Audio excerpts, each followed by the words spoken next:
Hello friends, कैसे हैं आप। हमेशा की तरह यूजफुल टिप्स के साथ आज की वीडियो शुरू कर लेते हैं। चलिए फ्रेंड्स, मेरी पहली टिप होने वाली है क्लोथ क्लिप। अब हमें चाहिए होगी डबल साइडेड टेप। अब हम क्या करेंगे, हम डबल साइडेड टिप को अपने क्लोथ क्लिप के ऊपर लगा देंगे। इसको हम चिपका देंगे अपने बाथरूम की टाइल्स के ऊपर। और अब इसके ऊपर आप बड़ी ही आसानी से अपने टूथ ब्रशेस को होल्ड करके रख सकते हैं बिना किसी ऑर्गेनाइजर के। इससे क्या होगा, ना तो आपको कील ठोकने की जरूरत पड़ेगी और बड़ी ही आसानी से आपके टूथ ब्रशेस भी बिना ऑर्गेनाइजर के ऑर्गेनाइज हो जाएंगे। चलिए फ्रेंड, बढ़ते हैं अगली टिप की तरफ। अगली टिप में मैंने ले ली है एक कटोरी। अब इसके अंदर हम ऐड करने वाली हूँ मैं 2 चम्मच नमक, और साथ ही मैं इसके अंदर ऐड कर दूंगी 2 चम्मच बेकिंग सोडा। और इसके बाद हमें लेना है कम्फर्ट, और कम्फर्ट लेने के बाद हम क्या करेंगे, इसके अंदर कम्फर्ट को डाल देंगे। अगर आपके पास कम्फर्ट नहीं है तो आप शैम्पू का भी इस्तेमाल कर सकते हैं। डालने के बाद इसको हमने अच्छी तरीके से पाउडर के साथ मिक्स कर लेना है। और अब हम क्या करेंगे, इसकी कैप को बंद कर देंगे और फोक की मदद से इसके ऊपर हम छोटे छोटे होल बना देंगे। रूम फ्रेशनर बनकर तैयार हो गया। अक्सर आपने देखा है बारिश के दिनों में हमारे घर में, बाथरूम में, टॉयलेट में अजीब सी सीलन की स्मेल आनी शुरू हो जाती है। तो आपके घर में जहाँ भी सीलन की स्मेल आती है वहाँ पर आप इसको रख सकते हैं। इसकी मदद से आपके घर की जो नेगेटिविटी तो दूर होगी, साथ साथ आपके घर में जो सीलन की स्मेल या कोई भी किसी भी टाइप की बैड स्मेल है वो इसकी मदद से दूर हो जाएगी।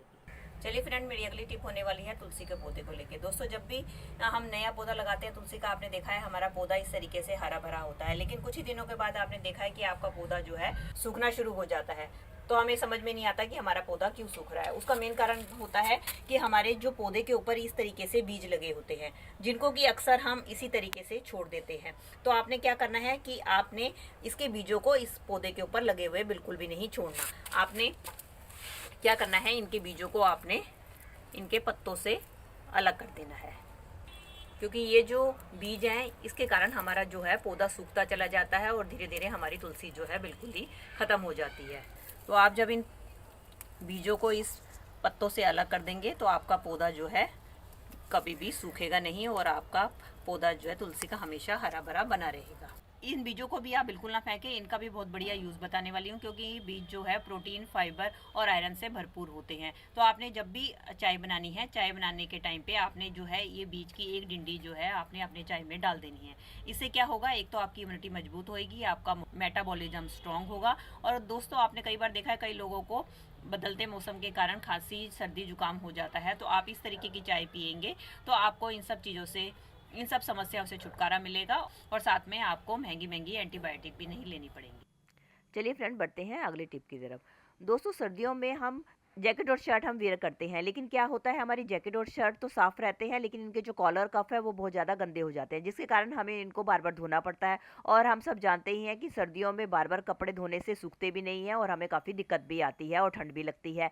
तो आज मैं आपके साथ जो ट्रिक लेकर आई हूँ उसके लिए आपको ना तो बार बार कपड़े धोने पड़ेंगे और आपके कपड़े भी जो है साफ़ रहेंगे। उसके लिए आपने जो भी शर्ट या जैकेट पहननी है उसके कफ और कॉलर को आपने अच्छी तरीके से फैला लेना है और उसके ऊपर आपने थोड़ा सा पानी स्प्रिंकल कर देना है। और उसके बाद आपने लेना है टेल्कम पाउडर, और टेल्कम पाउडर उस पानी के ऊपर आपने अच्छी तरीके से स्प्रिंकल करके किसी ब्रश की मदद से या हाथ की मदद से आपने उसके ऊपर पूरी जगह के ऊपर फेर देना है। उसके बाद आपने लेनी है एक प्रेस, और प्रेस की मदद से उसको उसके ऊपर फिक्स कर देना है। इससे क्या होगा कि पूरा पाउडर जो है आपकी शर्ट और कफ के ऊपर फैल जाएगा, और जब आप नेक्स्ट टाइम पे उन कपड़ों को पहनेंगे तो आपकी जो गंदगी लगेगी वो सीधा आपके पाउडर के ऊपर लगेगी, डायरेक्ट आपके कॉलर या कफ के ऊपर नहीं लगेगी, जिसके कारण आपको बार बार उसको धोना नहीं पड़ेगा। और जब भी आपको साफ़ करना हो आप हल्का सा आप उसके ऊपर ब्रश रगड़े तो आपका जो है बिना धोए ही कॉलर और कफ साफ़ हो जाएंगे।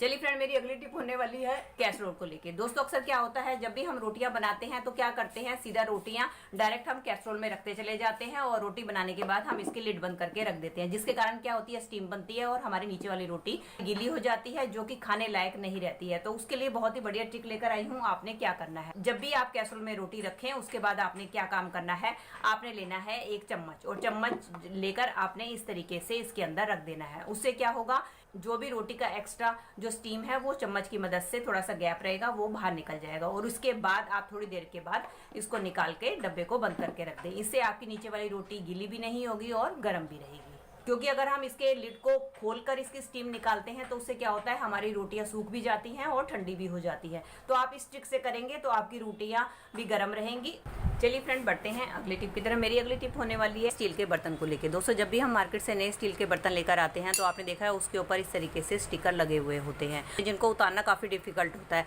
कई बार क्या होता है, हम इसको गैस के ऊपर रख के उतारते हैं, लेकिन कुछ बर्तन हल्के होते हैं, अगर हम गैस के ऊपर रख के इनको उतारें तो हमारे बर्तन जल जाते हैं। तो आज मैं जो ट्रिक शेयर करने वाली हूँ उसकी मदद से बहुत ही आसानी से आपके जो स्टिकर है उतर जाएंगे। उसके लिए लेना है आपने इस तरीके से ड्रायर, और ड्रायर को गर्म करके उसके ऊपर आपने इस तरीके से ड्रायर को चला देना। अब ये देखिए, इसकी मदद से आपके स्टिकर जो हैं बहुत ही आसानी से उतर जाएंगे बिना किसी मेहनत के। चलिए मैं आपको ये वाला स्टिकर भी उतार के दिखाती हूँ। लाइक, शेयर और कमेंट कीजिएगा, और मेरे चैनल को भी बेल आइकन के साथ सब्सक्राइब कर दीजिएगा अगर आप इसी तरीके की और भी वीडियो देखना चाहते हैं तो। चलिए दोस्तों, मिलती हूँ नए टॉपिक और नई वीडियो के साथ। Till then take care and bye bye.